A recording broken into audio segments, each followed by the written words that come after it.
minutos, como lo habíamos comentado antes, ya se encuentra con nosotros el titular del Servicio de Rentas Internas, Francisco Briones. Muy buenos días, muchísimas gracias por su presencia el día de hoy aquí en Noticias 7. Quisiéramos empezar preguntándole por este tema que a todos nos tiene pendientes, y es la proyección de gastos personales. ¿Hasta cuándo la podemos hacer y quién la debe hacer? Hola, muy buenos días, Nora, y también muy buenos días a todos los ecuatorianos.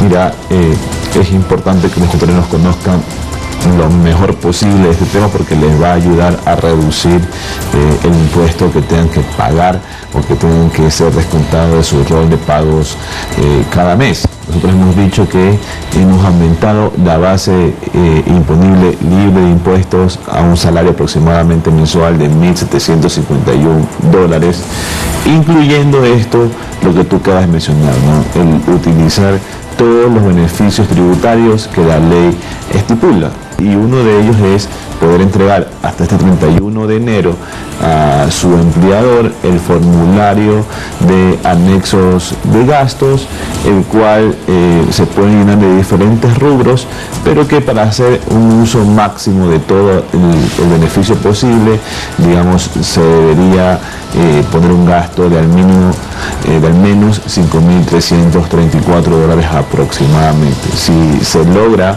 completar la proyección de gastos llegando a ese tope mínimo, entonces se podrá beneficiar el ecuatoriano, el empleado, el trabajador, de todo el beneficio tributario que la ley estipula. Ahora la pregunta que le hacemos es: ¿dónde se puede hacer esto? ¿Es obligatorio que uno vaya al SRI o quizás en línea también se puede? ¿Y qué pasaría si alguien no lo cumple hasta el 31 de enero, no? Mira, el formulario de anexos de gastos se lo llena y se lo entrega a través de los empleadores. Por lo tanto, es para las personas en relación de dependencia, es decir, para los trabajadores que están afiliados a la Seguridad Social y que están contratados por un empleador. Lo que debe pasar es que el empleador le facilita el formulario a los trabajadores lo llenan, ya sea de forma digital o física, depende de cómo se manejen los empleadores. Y luego de eso, el empleador es el que tiene que reportarlo al SRI, porque el formulario sirve para que el propio empleador o la empresa pueda hacer el cálculo, la estimación y compute cuánto va a ser el descuento mensual que le va a hacer. Y esto es para aquellos que ganan $977 mensuales. Mira, el tema es que la base imponible libre de impuestos anual total neta, se pudiera decir, es 1.722. Y si eso se divide para 12, saben lo que tú acabas de mencionar, $977. Pero eso asume que un trabajador o la persona, el contribuyente, no tiene absolutamente ningún gasto que pueda compensar en esos ingresos. Entonces, definitivamente sí, si eres una persona que te ganas más de $977 y que no te consumes absolutamente nada y lo mandas directo al Colchón Bank o al Banco Real sin utilizar absolutamente nada, pues empezarás a pagar impuestos a partir de ahí. Entonces, la realidad del ecuatoriano es que no es posible prácticamente vivir de esa forma, y todos tenemos muchos gastos que compensar, que justificar. Entonces tú me decías, ¿qué pasa si no presentas el anexo de gasto? Precisamente esto pasa, que vas a tener que empezar a pagar impuestos desde salarios mucho más bajos, cuando la realidad, como decimos nosotros, de los ecuatorianos, la realidad nacional es que seguramente te gastas todo el salario y deberías reportar eso para poder descontarte lo más posible el pago de impuestos. Muy bien, ahora vamos a cambiar de tema, porque hace algunos días conocimos que usted llegó hasta la Fiscalía para entregar información sobre estos presuntos casos de corrupción en hospitales públicos. ¿Cuál fue precisamente la información que usted entregó, por favor? Mira, el Servicio de Rentas Internas, como parte del conjunto de inteligencia o Comité de Inteligencia del Servicio de Inteligencia del Ecuador, también hace investigaciones a través de la inteligencia tributaria sobre las conexiones, sobre relacionamientos de diversos perfiles para diversos tipos de tramas de corrupción o tramas delincuenciales o organizadas, ¿no? Entonces, nosotros recibimos el pedido de hacer una investigación varios meses y años atrás sobre esta trama de corrupción. ¿De qué año sería entonces esta información? Esto data desde la pandemia, ¿no? Desde entre el año 2019 y 2021, y un poco lo que se hizo es estudiar todas las estructuras societarias, comerciales, contractuales que hay detrás de toda esta organización que busca introducir insumos médicos a los hospitales públicos y del IES de una forma inapropiada, de una forma corrupta. De acuerdo, no sé si me escuchan en el audio, quería preguntarle sobre qué hospitales entonces desde esta información. Bueno, como digo, son hospitales del sector público y del IES, sin embargo, como lo decía hace un momento, el SRI hace esto dentro de un sistema de inteligencia en el cual la información es reservada, la información no puede ser revelada ni publicada porque es parte de procesos de investigación. Ahora también hablemos del caso El Gran Padrino, porque me imagino que mediante el SRI se podrá investigar si efectivamente hay algunos indicios de este caso de corrupción mediante la evasión de impuestos.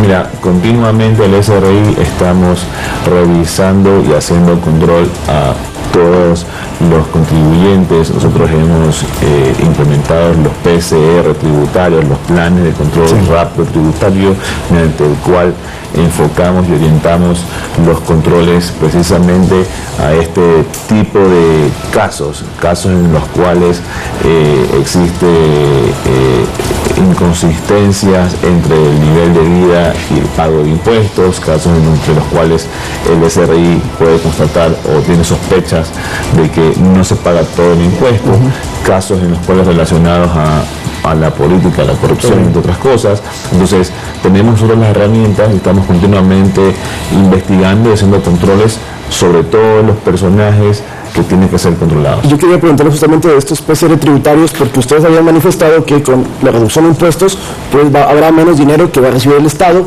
Sin embargo, esperaban que con los controles de evasión tributaria se evite que haya pérdidas.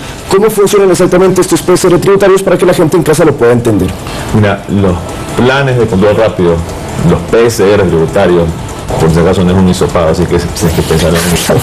Aunque nosotros decimos que cuando los ejecutamos, los contribuyentes tosen, estornudan, moquean, lloran, lagrimean, de todo, casi como una prueba PCR, porque en lo que consiste, nosotros tenemos nuestra base de datos, la analizamos, pasamos revista y vemos impuestos de la renta pagado, algunos cero, que da pena y da ganas de mandarle un chequecito, y luego ve sus propiedades, sus departamentos, sus casas, sus vehículos, oficinas, estilo de vida, consumo en tarjeta de crédito. Todo eso lo comparamos y decimos, oiga, aquí no hay consistencia, no hay relación entre lo que usted está reportando, que pone cero ingresos en algunos casos, y luego tiene una gran vida. Volviendo al caso que se investiga, este presunto caso de corrupción, entiendo que la Asamblea Nacional ya hizo un requerimiento de información al SRI sobre, por ejemplo, estados tributarios, transacciones, declaraciones de IVA, etcétera. ¿Esto se va a proporcionar? ¿Ya se está trabajando para dar esta información a la Asamblea Nacional?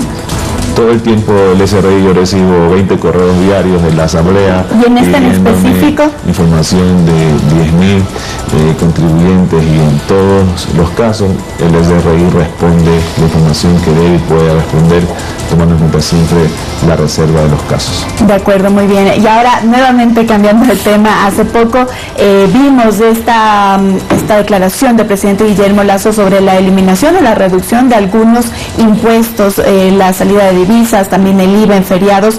¿Cómo esto va a repercutir también con las finanzas que se tenían previstas, o este ingreso que se tenía previsto por impuestos para el Ecuador? Bueno, lo más importante es que el presidente Guillermo Lasso cumple lo que se comprometió, que es reducir la carga impositiva y eliminar y reducir todos esos impuestos que distorsionan la economía, que distorsionan el costo de vida en el Ecuador, que es altísimo, que distorsionan el costo de producción también, que es alto, y que reduce la competitividad en el país. Y eso es, por ejemplo, el impuesto a la salida de divisas. Nosotros lo tomamos y lo agarramos en 5%, luego terminará hasta finales de este año en 2%. Y aquí quizás valga una aclaración: el impuesto a la salida de divisas golpea directamente a la economía familiar. Lo que pasa es que no se lo ve porque no se lo paga en la factura directamente en la tienda o cuando vamos a hacer el supermercado. pero el impuesto a servicios se transforma prácticamente en una sobretasa arancelaria, un impuesto a las importaciones, un impuesto a las inversiones, y todo aquello, si usted se pone a buscar en su casa, mira a la izquierda, a la derecha, arriba, abajo, va a ver que hay un sinnúmero de productos importados, desde los productos de higiene personal, higiene femenina, alimentos, cuestiones, la ropa, los textiles, las sábanas, de todo tipo de productos prácticamente en el negocio importado, y todo eso sube precio porque el ISD es 5% y nosotros ya lo vamos reduciendo al 2%. Y luego también hemos anunciado la reducción del IVA para los 11 días de feriados, Carnaval, Semana Santa, fiestas de Cuenca y días de los difuntos, 11 días que en el país el IVA se va a reducir del 12 al 8% para todos aquellos negocios del sector turístico debidamente registrado. Y por último, los cambios en el impuesto a los consumos especiales, que más bien eso está continuamente generando problemas de contrabando, de informalidad en el país. La carga es tan alta que es un gran negocio para los contrabandistas ilegales y los informales traer productos sin pagar impuestos y expenderlos de forma informal. Ahora, sobre estos impuestos, la reducción ya del producto como tal para el consumidor es de centavos. Por ejemplo, leía que en el caso del tabaco bajan 20, 30 centavos, no recuerdo exactamente la cifra, pero a escala nacional sí son montos grandes de millones de dólares. Entre 2023 y 2024,